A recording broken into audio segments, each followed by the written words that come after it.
Pada satu masa, pada negeri yang jauh, hidup seorang gadis cantik bernama Cinderella. Setelah ibunya yang baik hati wafat, ayah Cinderella menikah dengan Nyonya Puffy.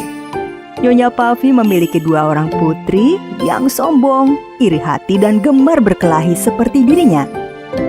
Mereka bisa berkelahi berjam-jam hanya karena masalah sepele seperti sisir misalnya.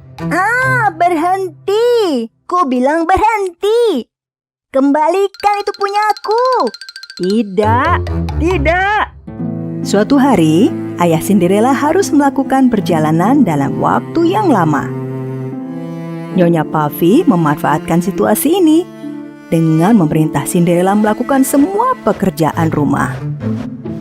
Membersihkan seluruh area rumah, mengangkut kayu untuk perapian, dan menyiapkan makanan menyita seluruh waktu Cinderella.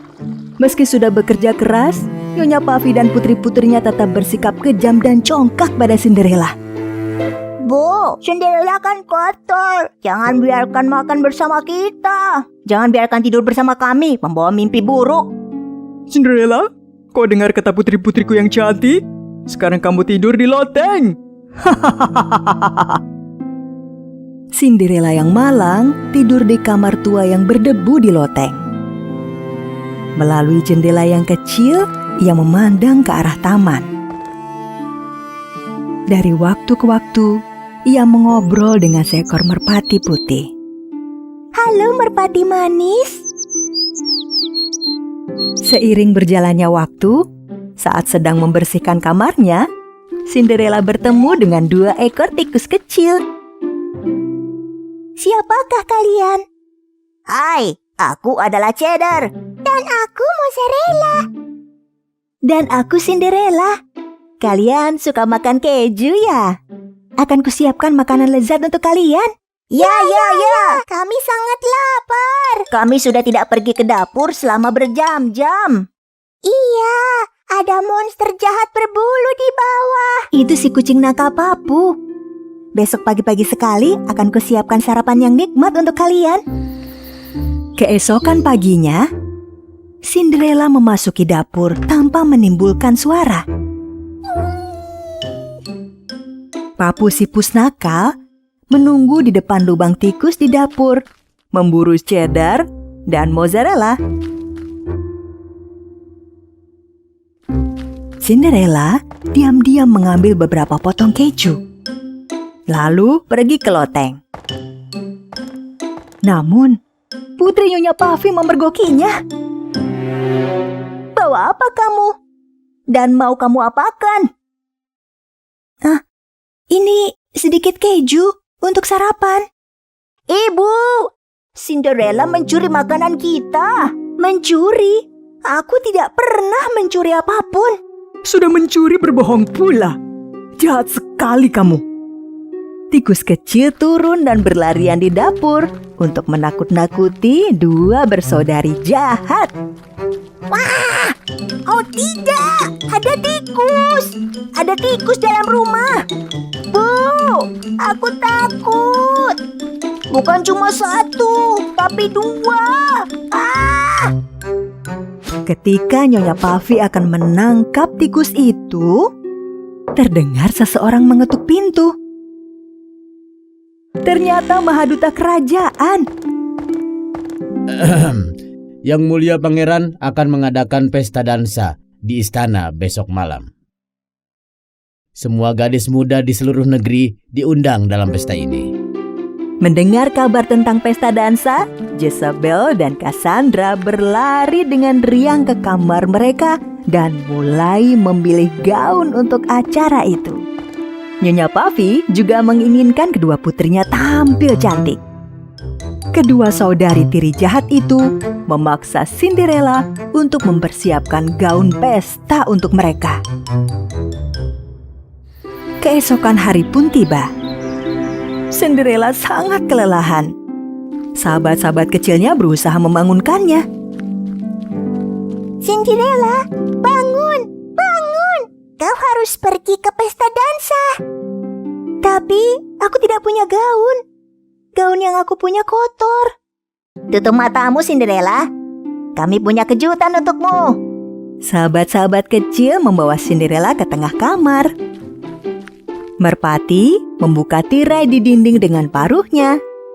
Tada! Tada! Benarkah ini? Indah sekali. Cinderella memakai gaun barunya, lalu menata rambutnya, dan akhirnya turun ke bawah. Namun, kedua saudara tiri melihatnya dan merasa iri. Nyonya Puffy tak ingin Cinderella turut ke pesta dansa, begitu melihatnya lebih cantik dari kedua putrinya. Jadi, ia melemparkan semangkuk kacang dalam perapian agar dipungut oleh Cinderella. Jika kau bisa memungut kacang-kacang itu dari api dan menaruhnya kembali ke mangkuk dalam waktu 5 menit, maka kau boleh ikut bersama kami. Cinderella sangat ingin pergi ke pesta, sehingga ia mulai memungut kacang-kacang itu. Sahabat-sahabat kecilnya datang membantu. Dalam waktu 5 menit, mereka berhasil mengumpulkan kacang dan menaruhnya dalam mangkuk. Cinderella berlari mengejar Nyonya Puffy yang siap berangkat dan menunjukkan mangkuk itu. Ia tetap tak ingin Cinderella ikut serta. Lalu akhirnya gaun Cinderella yang kotor dijadikannya alasan. Dan ia tinggalkan Cinderella di rumah, pergi ke istana pangeran. Cinderella yang malang menjadi sedih. Ia duduk di taman, menangis dan meratap di bawah pohon hazelnut yang dulu ditanam oleh ibunya. Saat itulah, tiba-tiba pohon hazelnut bergoyang, lalu bersinar.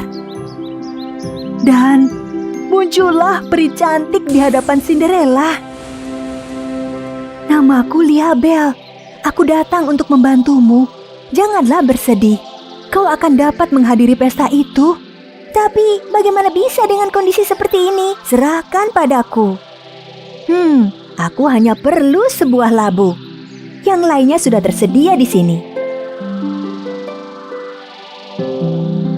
Cinderella datang dengan membawa sebuah labu. Peri Liabel mengayunkan tongkat ajaibnya dan mengubah labu menjadi kereta kuda yang indah. Tikus-tikus diubah menjadi kuda-kuda yang gagah, dan si merpati diubah menjadi kusir dengan baju yang bagus.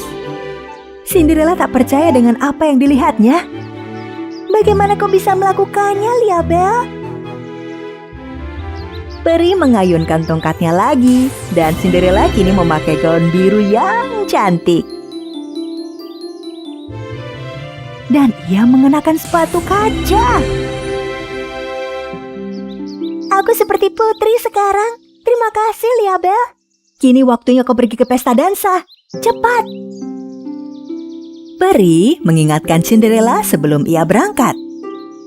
Jangan lupa, kau harus kembali saat tengah malam. Jika tidak, kekuatan sihirnya akan hilang dan semuanya kembali seperti sedia kala. Cinderella menyimak apa yang disampaikan peri, lalu pergi menuju istana. Kereta labu berhenti di depan istana nan megah. Cinderella yang luar biasa cantiknya memasuki istana. Tamu pesta memandangi Cinderella sambil bertanya-tanya, siapakah gadis cantik itu? Baik Lady Puffy maupun kedua putrinya tak menyadari bahwa gadis itu adalah Cinderella. Pangeran Leo menghampiri Cinderella dan jatuh cinta pada pandangan pertama.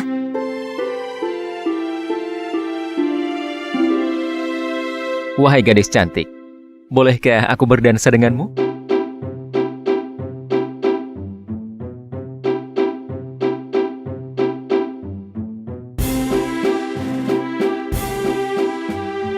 Cinderella terpesona kala berdansa dengan Pangeran Leo. Hingga ia melupakan waktu. Saat waktu hampir menunjukkan jam 12 malam, ia teringat pesan itu. Kau harus kembali saat tengah malam. Jika tidak, Cinderella seketika meninggalkan pangeran dan berlari keluar istana secepatnya. Kau mau kemana? Siapa namamu? Cinderella berlari menuruni tangga istana dan tiba-tiba kehilangan salah satu sepatu kacanya. Sayangnya ia tidak punya waktu untuk mengambilnya, sehingga ia langsung masuk ke dalam kereta dan pergi dari istana secepat mungkin. Cari pemilik sepatu ini. Kalau perlu, minta seluruh gadis di negara ini untuk mencobanya. Begitu waktu menunjukkan jam 12, segalanya kembali seperti sedia kala. Cinderella kembali ke kamarnya di loteng. Ia membayangkan malam menakjubkan bersama pangeran dan menyadari dirinya telah jatuh cinta. Namun rasanya tidak mungkin pangeran mengenalinya dengan baju kotor seperti ini. Waktu berlalu, dan pangeran membangun rumah nan megah di samping istana untuk menyimpan si sepatu kaca. Seluruh gadis di sana mengunjungi tempat itu untuk mencoba sepatu itu.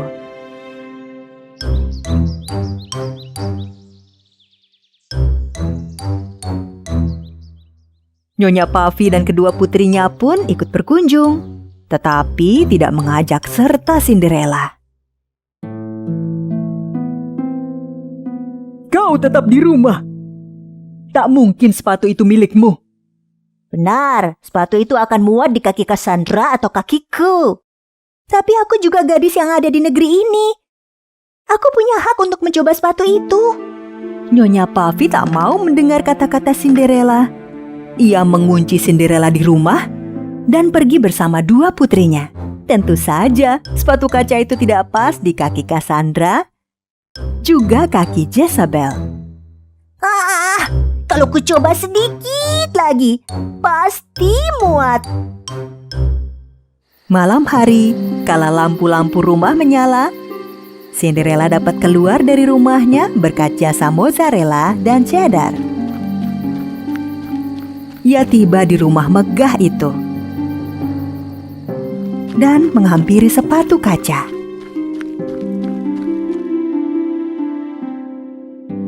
Saat ia akan mencoba sepatu itu, Pangeran Leo memasuki ruangan. Berhenti, jangan bergerak.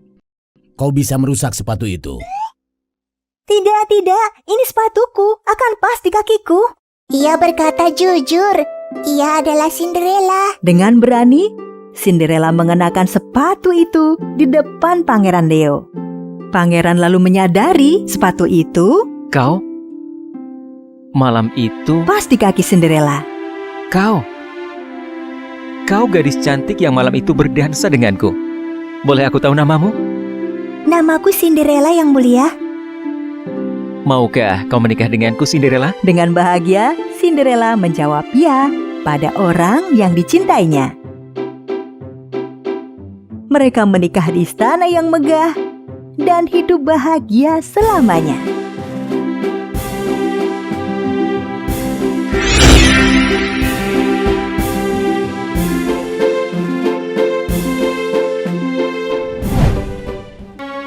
Pada suatu hari, si ratu jahat Hela memanggil pengurus rumah tangganya, Dunkov. Buka tirai cermin ajaibku, Dunkov. Gerak-gerik Dunkov sangat kikuk, sehingga tirai penutup cermin jatuh menutupi dirinya. Dasar bodoh, keluar kau sekarang!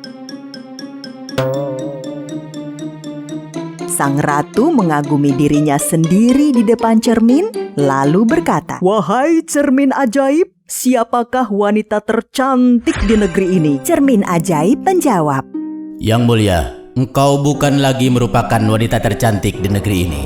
Putri Sajulah yang tercantik. Hela menjadi sangat marah. Tidak mungkin, tak seorang pun mampu melebihi kecantikanku. Segenap istana seolah terguncang mendengar amarahnya. Hati jahatnya ingin membinasakan kecantikan Putri Salju. Ia membuat rencana dan memerintahkan pemburu kerajaan untuk membawa Putri Salju ke hutan ajaib lalu membunuhnya. Dan bawa jantungnya ke hadapanku. Putri Salju mempercayai pemburu kerajaan dan bersedia ikut bersamanya ke hutan. Dalam perjalanan, ia melihat seekor burung terluka terkulai di tanah. Dan Putri Salju mengangkat tubuh burung malang itu untuk membantu menyembuhkan sayapnya. Di belakangnya, pemburu istana tampak menyelinap dan mengeluarkan busur dan anak panah untuk memanah Putri Salju. Ditariknya busurnya dan mulai membidik. Namun ia melihat gadis baik hati sedang mengobati seekor burung yang terluka itu, lalu berpendapat adalah sebuah kesalahan membunuh Putri Salju. Putri Salju, ia memerintahkanku untuk membunuhmu. Namun hamba tidak sanggup melukai gadis sebaik engkau. Siapa yang ingin membunuhku? Ratu Hela, engkau harus melarikan diri dan bersembunyi. Pemburu memutuskan untuk mengelabui ratu dengan membunuh seekor babi hutan. Jantung babi hutan itulah yang akan ia berikan pada ratu, sehingga ratu mengira putri sudah wafat. Sang putri sangat ketakutan dan berlari memasuki hutan yang gelap. Ia berjuang melawan cabang-cabang pohon tajam dan menghadapi kelelawar di malam hari. Hingga tak sanggup lagi berlari, ia rebah pada sebuah pohon dan tertidur di tengah hutan ajaib yang dingin dan gelap. Begitu sampai di istana, pemburu segera menemui sang ratu. Hamba telah melaksanakan perintah paduka. Ratu Hela percaya Putri Salju sudah wafat dan tawa jahatnya terdengar menggema pada setiap penjuru istana. Tatkala mentari terbit, Putri Salju terbangun di tengah hutan. Dan tampak di hadapannya sebuah rumah mungil yang cantik dengan taman gerbang mungil dan pagar kayu. Jendela-jendela mungil dilengkapi bel pintu dan pintu bundar berwarna hijau. Ia membunyikan bel, namun tidak ada yang menjawab.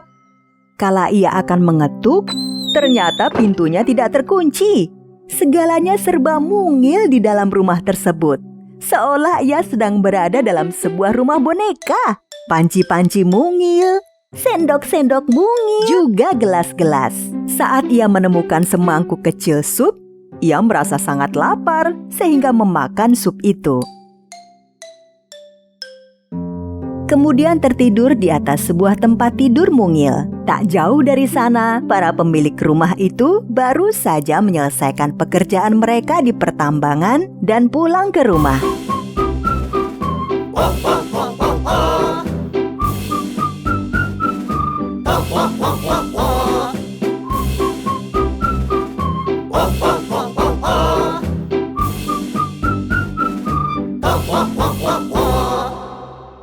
Begitu mereka masuk rumah, mereka merasa ada yang salah, sehingga mereka berjalan pelan-pelan dan berbicara dengan berbisik. Shh. Seseorang telah memakan rotiku. Seseorang telah menggunakan piringku. Ada seseorang tidur di kasurku.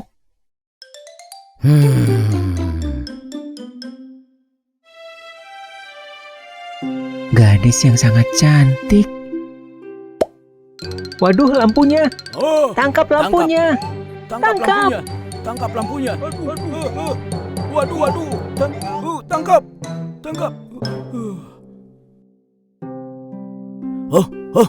Wah. Shh. Dia bangun. Dia bersembunyi di balik selimut. Jangan takut, gadis kecil. Kami adalah 7 kurcaci.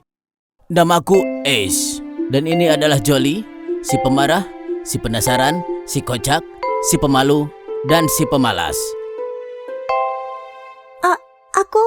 Aku Putri Salju. Maaf, aku keluyuran di rumah kalian.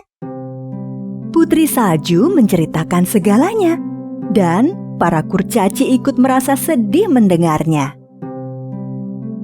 Mereka mengizinkan ia tinggal bersama mereka pada sebuah negeri lain yang jauh. Hiduplah seorang pangeran muda nan rupawan.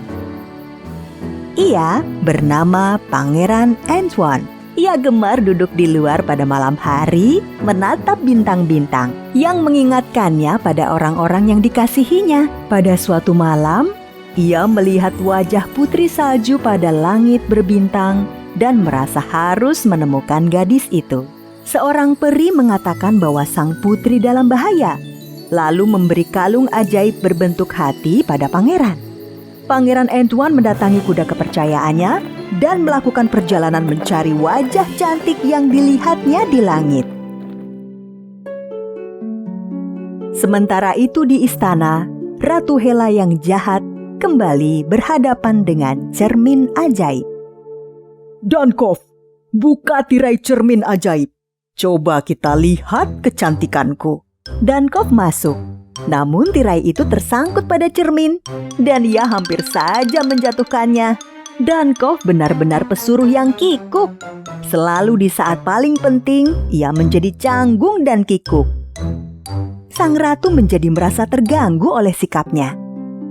Saat Dankov berlalu, Ratu Hela bertanya kembali pada cermin ajaib mengenai kecantikannya. Wahai cermin ajaib, siapakah yang tercantik di negeri ini? Ampun yang mulia, namun Putri Salju yang tinggal bersama 7 kurcaci lah yang tercantik di negeri ini. Tidak. Kukira Putri Salju sudah mati. Ratu terjaga sepanjang malam, membuat rencana untuk benar-benar membunuh Putri Salju. Ia berkesimpulan, cara terbaik adalah dengan menyamar, sehingga ia mengubah dirinya menjadi seekor kelinci mungil. Di pagi hari, para kurcaci pergi bekerja. Satu persatu mencium pipi Putri Salju. Mereka mengingatkannya untuk berhati-hati saat seorang diri di rumah. Putri, jangan membuka pintu untuk orang asing. Tidak aman.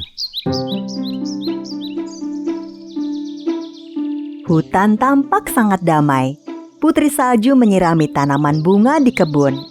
Sang putri melihat ada seekor kelinci kecil yang tampaknya terluka duduk di kebun. Ia gendong kelinci itu dan dibawanya masuk ke rumah. Ia membalut kaki kelinci yang terluka dan membiarkannya beristirahat di bawah sinar mentari di atas tempat tidur kurcaci. Kelinci kecil tampak tertidur. Namun begitu putri berlalu, si kelinci membuka mata dan melihat sekeliling. Lalu ia melompat, kemudian berubah kembali menjadi Ratu Hela yang jahat. Ini sesuai seperti yang direncanakannya. Dituangnya racun berwarna ungu di atas bantal, membayangkan Putri Salju tidur di atasnya dan binasa karena racun.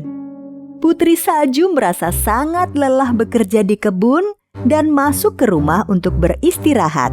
Saat ia hampir merebahkan kepalanya di atas bantal beracun, Putri Salju. saat itu ia mendengar para kurcaci sudah pulang. Putri menyambutnya di pintu. Dan setelah menikmati makan malam yang lezat, mereka berdansa semalaman. Putri Salju tertidur di depan perapian. Dan untung saja begitu, karena jika tidak, pasti sang putri sudah tertidur di atas bantal beracun. Kala ratu telah kembali ke istana, Dankov masih tidur saat menjaga pintu bagi sang ratu. Merasa rencana jahatnya sukses, ia kembali berhadapan dengan cermin ajaib. Wahai cermin ajaib, siapakah yang tercantik di negeri ini?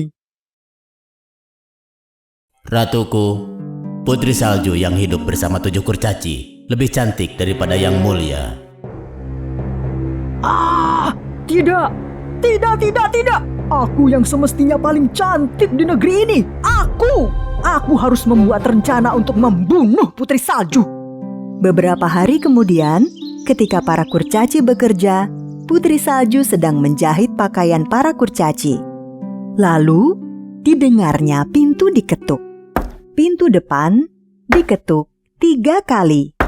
Putri Salju mengintip di balik pintu untuk melihat siapa yang mengetuk. Dan ternyata adalah seorang wanita buruk rupa membawa sekeranjang apel. Siapakah Anda? Aku seorang pedagang. Aku memiliki apel yang lezat, Nak. Berkenankah kau untuk mencicipinya? Pada awalnya, Putri Salju takut untuk membuka pintu. Namun ia menyukai apel merah. Ini, Nak. Kau nikmatilah, gadis cantik. Ini gratis untukmu. Putri Salju menerima apel yang disodorkan si wanita tua dan mencicipinya. Apel tersebut sudah diberi racun. Putri terjatuh sebelum sempat berteriak minta tolong.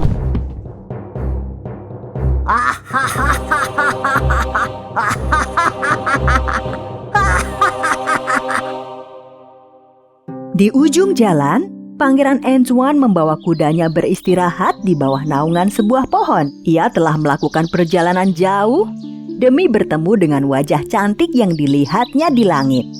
Tak jauh dari sana, ia melihat seorang wanita tua sedang berjalan. Saat ia akan bertanya, tiba-tiba wanita itu berubah wujud menjadi ratu jahat Hela.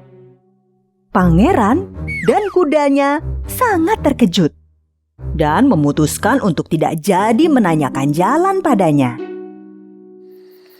Pada tengah malam, kala para kurcaci tiba di rumah, mereka melihat Putri Salju terbaring kaku di lantai rumah.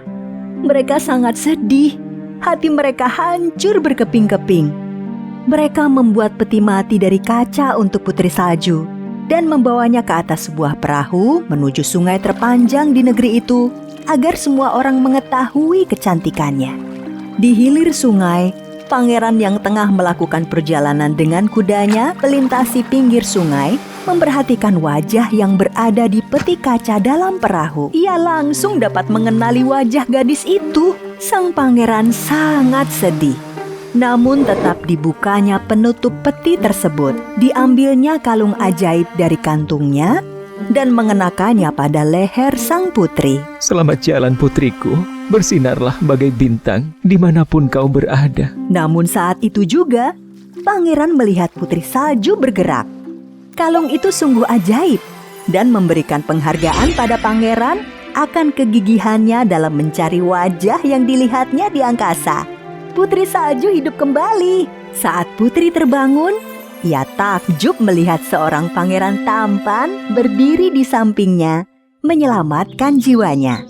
Ketika mereka tiba di tepian dan kembali ke istana Putri Salju, ia dan Pangeran Antoine menceritakan segalanya kepada raja. Begitu raja mengetahui apa yang telah dilakukan Ratu Hela kepada Putri Salju, raja mengusir Hela dari kerajaan. Raja mengunci cermin ajaib dan semua barang milik Hela di ruang bawah tanah istana.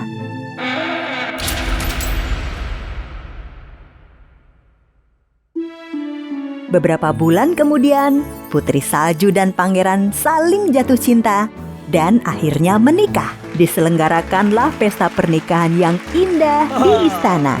Mereka mengundang para kurcaci dan merayakannya. Mereka hidup bahagia selamanya.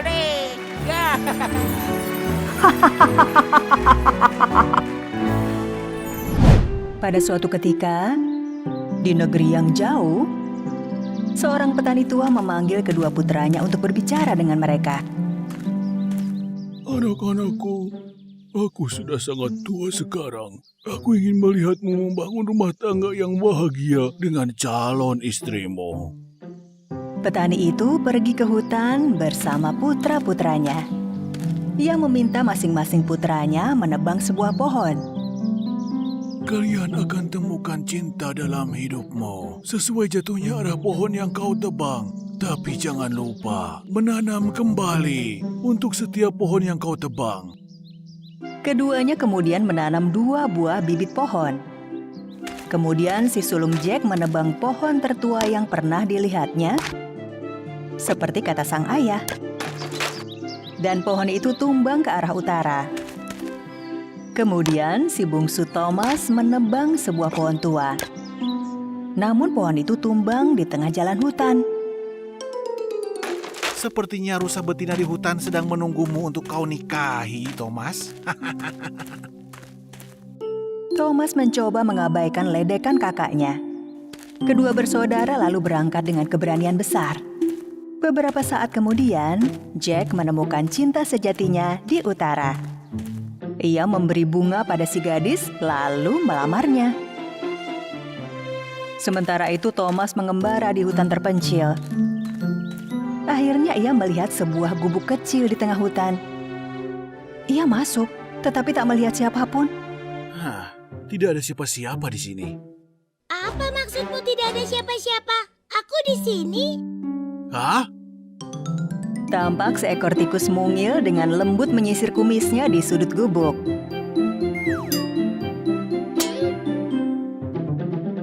Kelihatannya kau kecewa. Baik, tapi kau tikus, bukan manusia. Aku datang ke sini untuk menemukan cinta sejatiku. Tikus kecil mengatakan bahwa ia bisa menjadi cinta sejati Thomas. Namun Thomas tak mempercayainya. Kalau begitu aku minta maaf. Kau tidak akan menemukan gadis lain di hutan ini. Hanya akulah satu-satunya yang akan menjadi cinta sejatimu. Tapi bagaimana aku bisa mempercayaimu? Aku janji padamu. Mulai sekarang, dengan segenap hatiku, aku akan menjadi ratu di hatimu. Thomas terkesan dengan kata-kata si tikus dan merasakan keyakinan bahwa ini pasti cinta sejatinya. Malam itu, kedua bersaudara memberitahu sang ayah mengenai siapa yang mereka temui. Katakan padaku, apakah orang yang kau temui itu pandai memasak? Ya, dia bisa memasak. Kalau begitu, aku minta setiap pasangan untuk membuatkanku sepotong roti. Sepanjang perjalanan ke gubuk di hutan, hati Thomas bertanya-tanya apakah seekor tikus bisa membuat roti. Ia segera bertanya pada tikus kecil apakah ia bisa membuat roti. Tentu saja aku bisa. Tunggu sebentar. Tikus kecil membunyikan lonceng segitiga. Kemudian beberapa tikus lain datang. Tikus kecil meminta mereka menyediakan biji gandum terbaik.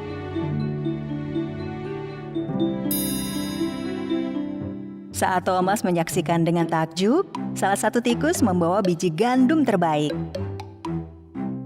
Tikus kecil membuat roti yang lezat dari biji gandum itu.